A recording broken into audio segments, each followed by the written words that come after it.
Seja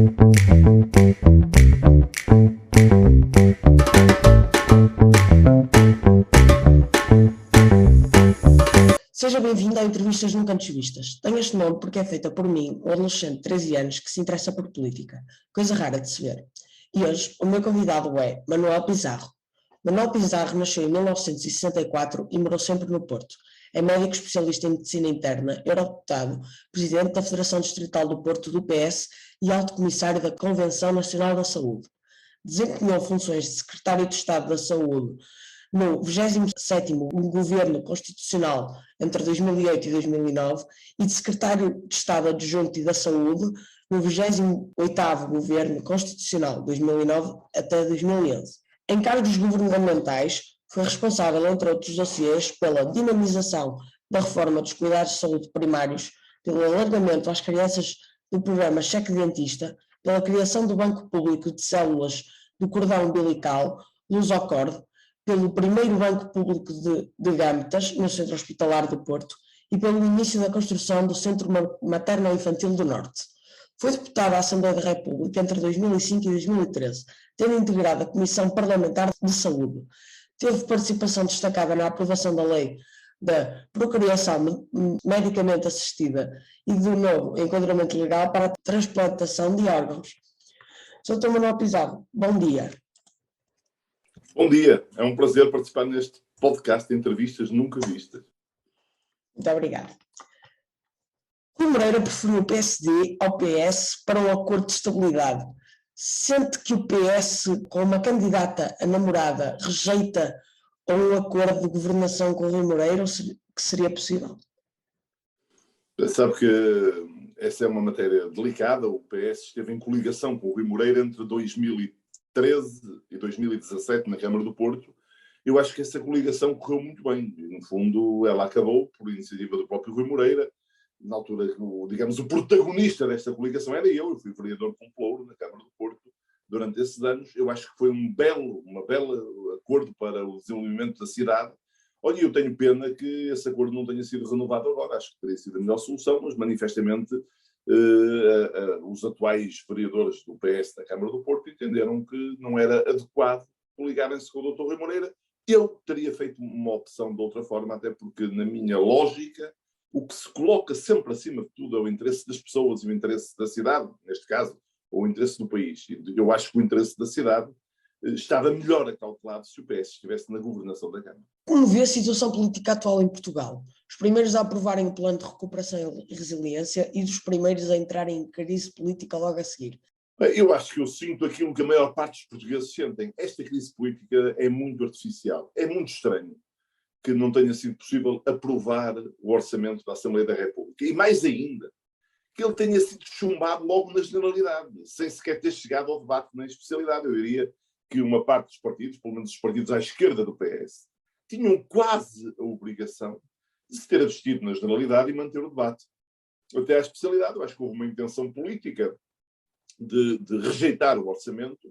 Eu acho que isso prejudica objetivamente o país, prejudica e dificulta digamos, a aplicação dos fundos comunitários, que são essenciais para a retoma da nossa economia e para ajudar a vida das pessoas, mas enfim, olha, da democracia também fazem parte estas crises políticas e é preciso agora que a democracia resolva com aquilo que é natural, devolvendo o voto ao povo e encontrando com o voto popular uma nova solução de governação. E que papel terá o PS na próxima legislatura?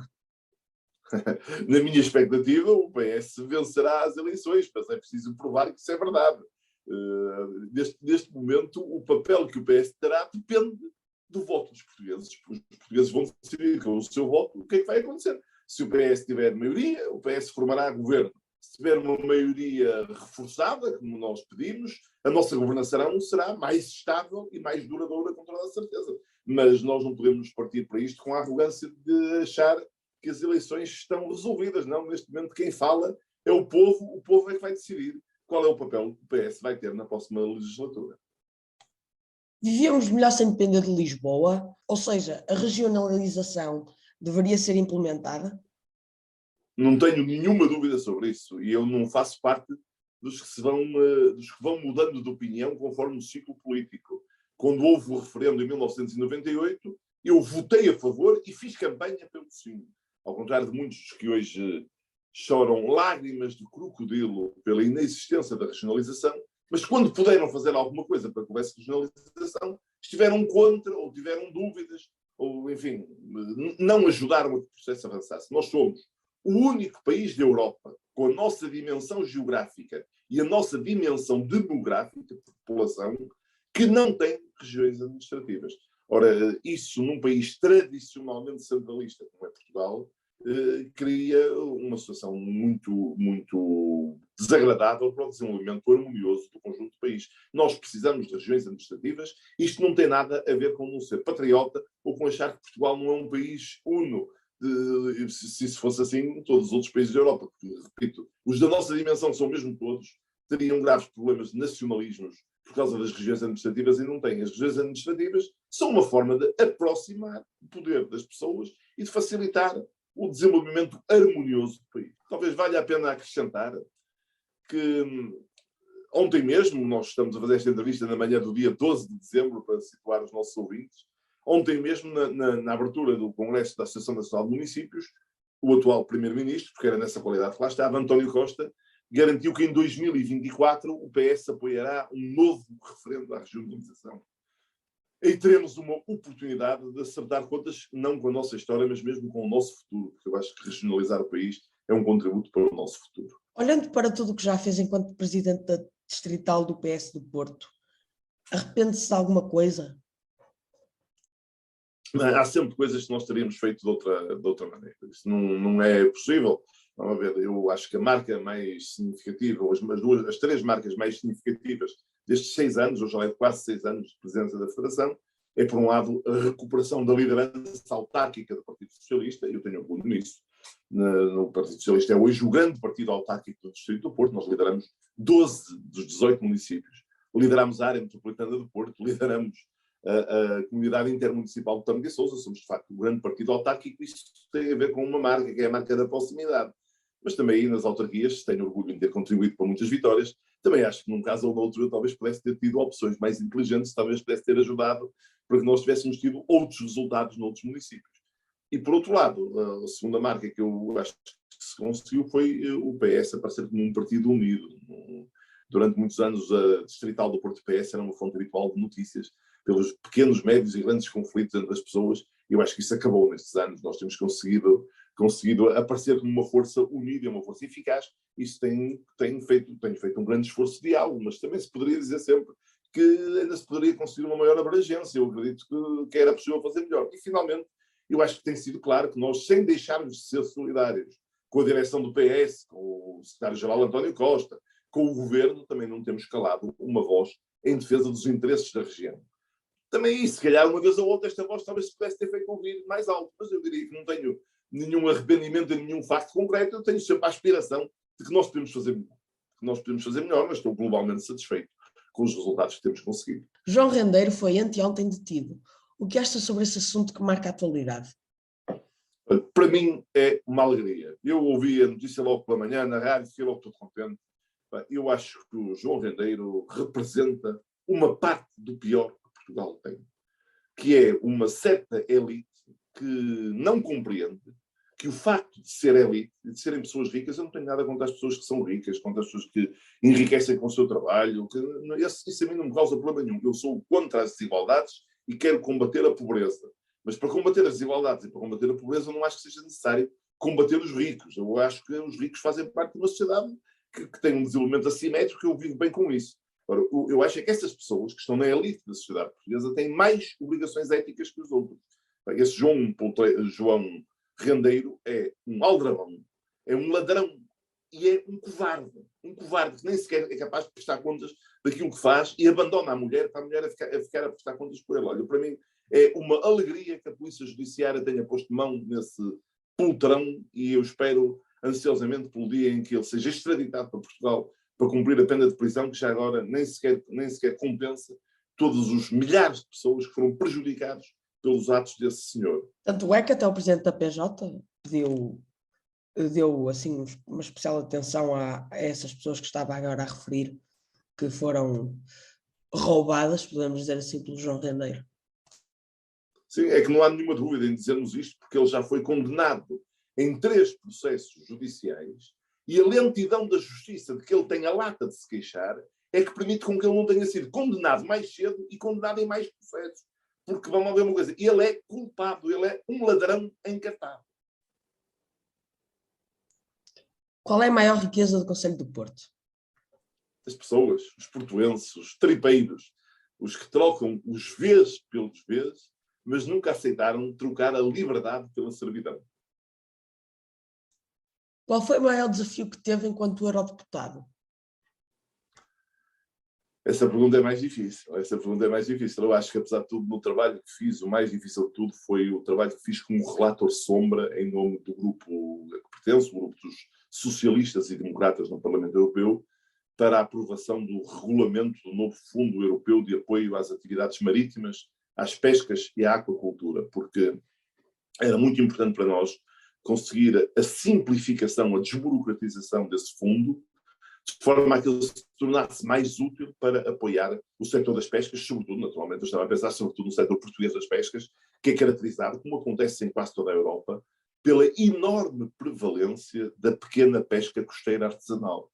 E, portanto, só um fundo com muito pouco regras burocráticas é que pode chegar a esses pescadores, que são pescadores de embarcações, com 1, 2, 3, 4 pescadores, embarcações relativamente pequenas e que não têm condições para responder às exigências administrativas e burocráticas de um fundo muito complexo. Eu trabalhei muito para que isso fosse possível e acho que nós conseguimos um regulamento do FEAMPA, é assim que o fundo se chama, que vai permitir apoiar quem deve ser apoiado, apoiar a pequena pesca artesanal nos vários países da Europa, nomeadamente em Portugal. Vamos recuar agora até 2017. Qual foi o seu maior desafio enquanto candidato à presidência da Câmara do Porto? E o que é que acha, já agora, o que é que acha que correu mal para não ter ganho as eleições? O maior desafio era, naturalmente, alguém que tinha estado coligado com o Dr. Rui Moreira na Câmara do Porto durante os 3 anos e meio anteriores, explicar quais eram as diferenças que deviam fazer com que um portuense votasse em mim, votasse no PS e não na lista do Dr. Rui Moreira. Eu acho que consegui fazer isso e acho que o consegui fazer com elegância, isto é, consegui fazê-lo sem nos andarmos a atacar uns aos outros, conseguimos fazer de forma a mobilizar apoio popular em vez de mobilizar hostilidade aos outros candidatos. Eu acho que nessas eleições o ponto de partida não permitiria um resultado muito melhor.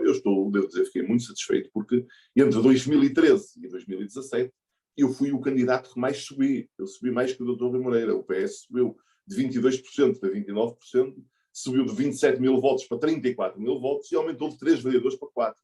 O que quer dizer que houve muitos cidadãos do Porto que reconheceram o trabalho que o PS e eu tínhamos feito na Câmara Municipal do Porto. Eu acho que, enfim, naturalmente, o nosso trabalho também contribuiu para a boa imagem do Presidente da Câmara e da governação da Câmara e também terá contribuído para que ele tenha tido a vitória eleitoral que teve. Mas eu não fico a remoer nesses resultados eleitorais. Olha, é preciso caminhar para o futuro. Eu acho que a experiência da governação da Câmara no PS foi muito positiva e olha, ainda agora na campanha de 2021, nas ruas da cidade, eu encontrei muitas pessoas que têm saudades do tempo em que o PS e eu estávamos na governação da Câmara do Porto.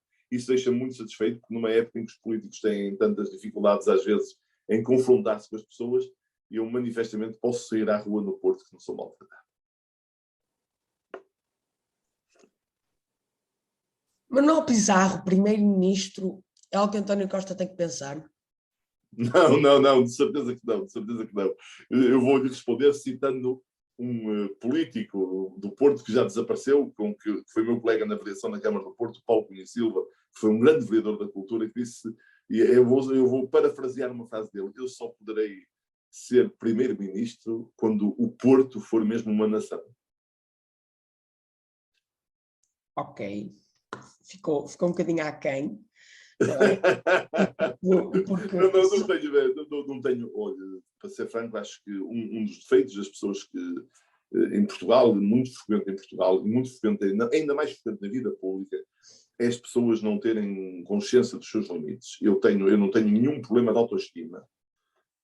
Tenho bem noção das qualidades que tenho e tenho uma avaliação positiva sobre mim próprio, mas também não tenho dúvidas nenhumas de que tenho limitações. Eu acho que ser primeiro-ministro exige mais qualificações do que aquelas que eu tenho, e, além de tudo mais, eu tenho uma vocação mais para a governação de proximidade, que é muito diferente da governação à escala nacional. Eu acho que haverá seguramente outras pessoas, nomeadamente no PS, com maior qualificação para esse lugar, mas sabe que o que eu acredito mesmo é que quem vai suceder António Costa é António Costa. Portanto, esse tema também não se coloca para já. O que é que o fez de passar de um médico a um político de referência? Bem, primeiro, eu não passei, porque eu continuo a ser médico, eu continuo a exercer a medicina. Eu só não exerci medicina durante o curtíssimo período em que estive, curtíssimo, enfim, 3 anos e meio, em que estive no governo e, do meu ponto de vista, mal, a lei que regula os membros do governo proíbe o exercício de qualquer atividade profissional remunerada ou não remunerada. E, portanto, durante esses 3 anos, eu não pude exercer medicina, de resto eu tenho exercido sempre medicina, claro. E já agora, continua a ser médico enquanto que é eurodeputado? Sim, sim, faço consulta à sexta-feira à tarde no Hospital da Ordem da Trindade, mesmo no coração do Porto, porque eu tenho doentes muito antigos que sentem a minha falta e eu também sinto a falta deles e eu gosto de ser médico, é uma atividade que me agrada. Durante os primeiros meses, as primeiras semanas do primeiro confinamento da pandemia, em março de 2020, eu ofereci-me como voluntário e voltei para o Hospital São João. Estive 7 semanas no Hospital São João a trabalhar entre março e maio de 2020, porque entendi que era a minha obrigação. Eu sou médico do quadro do Hospital São João, eu vi a aflição em que todos estávamos, a incerteza em que todos estávamos, e entendi que tinha a obrigação de ir colaborar, e fiquei muito contente com esse trabalho que fiz lá durante essas semanas, que foram, porventura, as semanas mais difíceis da pandemia, não as que tiveram mais doentes e mais problemas, mas as que misturavam o número de doentes com as incertezas e com as dúvidas que todos tínhamos e com aquelas imagens angustiantes do que vinham do norte de Itália, que vinham de Espanha. Eu acho que mais angustiante era aquelas imagens que às vezes as televisões punham, que era assim a da vacina, está a ver? Sim, sim. Não conseguia comer. Isso quer dizer que você não tem vocação para a área da saúde, pelo menos para médico ou para enfermeira, não faz parte daquilo que vai poder vir a fazer, a não ser que mude, e portanto, a gente também vai mudando. Mas dizia eu, e portanto, eu gosto muito de ser médico e eu quero entender a política de certa forma como um prolongamento da motivação que me levou a ser médico, que é a ideia de ajudar os outros.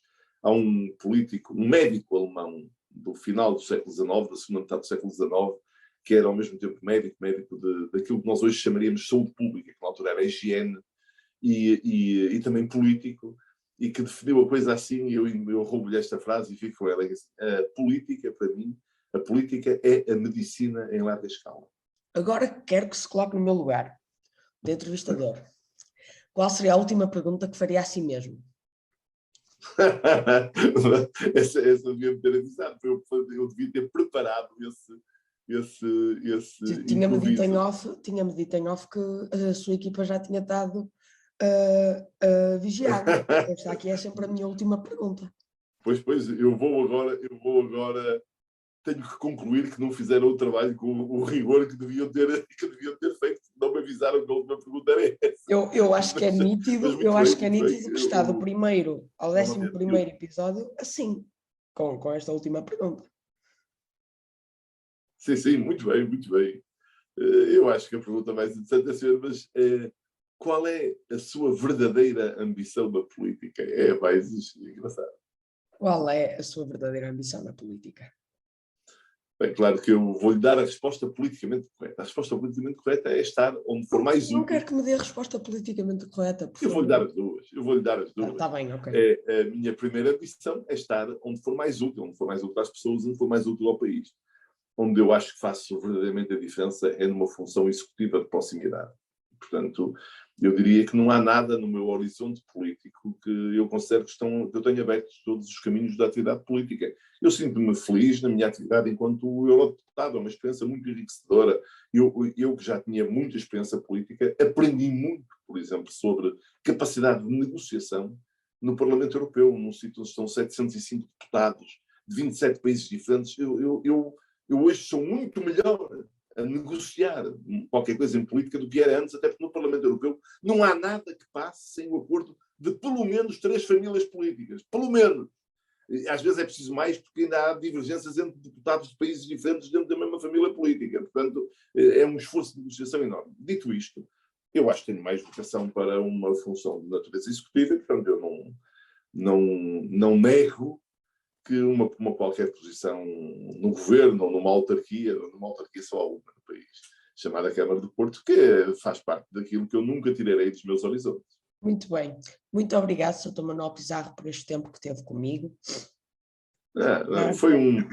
Foi um prazer, Henrique. Eu acho que esta é uma iniciativa muito importante. Quero dar os parabéns por estas entrevistas nunca antes vistas e vamos em frente, porque é muito importante que as pessoas da tua geração se interessem pela política. A política não pode ser uma coisa reservada aos outros. A política é a forma de governar uma sociedade. E como disse o Sr. Churchill, a democracia é o pior de todos os sistemas, com exceção de todos os outros. Portanto, nós temos que contribuir, cada um de nós, para melhorar a democracia. Isso tem a ver com a participação das pessoas, não é uma coisa para os outros, é uma coisa para cada um. Muito obrigado. Bom dia. Bom dia.